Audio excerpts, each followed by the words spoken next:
गार्गी। यह मूवी प्रत्यक्ष रूप से गार्गी के संघर्ष को दिखाती है, साथ ही अप्रत्यक्ष रूप से पुरुष में छिपे कामुक मर्द को भी बयां करती है। मूवी एक नाबालिग लड़की के साथ हुई जबरदस्ती पर आधारित है, जिसमें 4 अपराधियों को पकड़ने के बाद चौथे अपराधी ब्रह्मानंद पर पूरी मूवी चलती है। ब्रह्मानंद गार्गी का पिता है।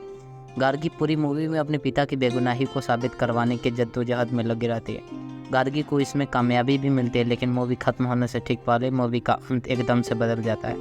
गार्गी को मुख्य भूमिका में रखकर उसके बचपन के बुरे अनुभव को मूवी में बीच बीच में दिखाकर एक फिल्मकार इंसान में छिपे हुए कामुक मर्द को बाहर लाने की कोशिश में रहता है, और वो इसमें कामयाब भी होता है। मूवी के एक दृश्य में गार्गी अपने पिता से मिलने जेल में जाती है, लेकिन अपने पिता का चेहरा नहीं देखती। शायद उस वक्त उसके अवचेतन मन में वो मैथ्स का टीचर विराजमान हो जाता है, जो बचपन में उसके साथ कामुक हरकतें किया करता था, और अभी उसके पिता पर भी उसी तरह का एक आरोप लगा हुआ है। वो टीचर पुरुष था और वो खुद स्त्री। उसके पिता भी पुरुष हैं और उनके अंदर भी शायद वो मर्द मौजूद है जो उसके मैथ्स के टीचर में था।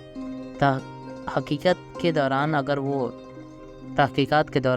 अगर वो मर्द उसके पिता में भी निकला, तो इसी संशय में वो अपने पिता का चेहरा नहीं देखती। वो उनमें पूर्ण पुरुष ही देखना चाहती है, बिना किसी कामुक मर्द के अंश के साथ। जब मूवी के अंत में गार्गी को पता चलता है कि उसके पिता में भी पुरुष होने के साथ साथ वही मर्द मौजूद है, तो उस मैथ्स के टीचर में था, उस मर्द को उसके पिता ने कोई मौका नहीं दिया, लेकिन उसके पिता के कामुक मर्द को वो मौका मिल गया और उन्होंने इसे भुना लिया।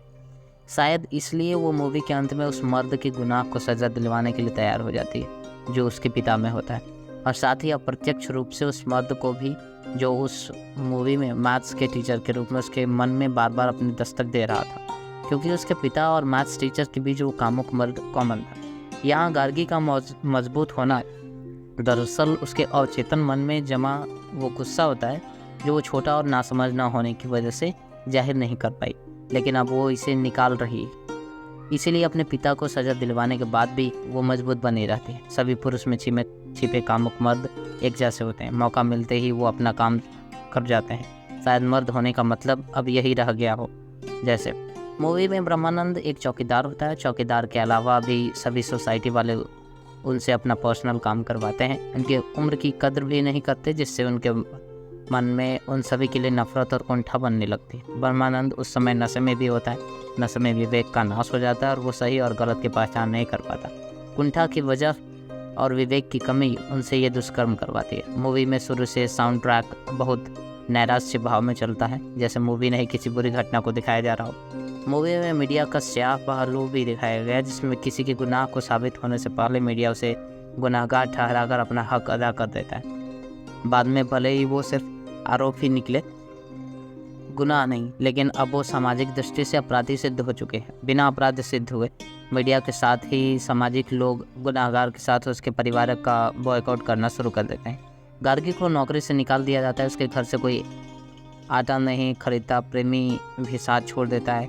घर पे पथराव किया जाता है, जैसे कि वो गुनाह सभी परिवार वालों ने मिलकर किया हो।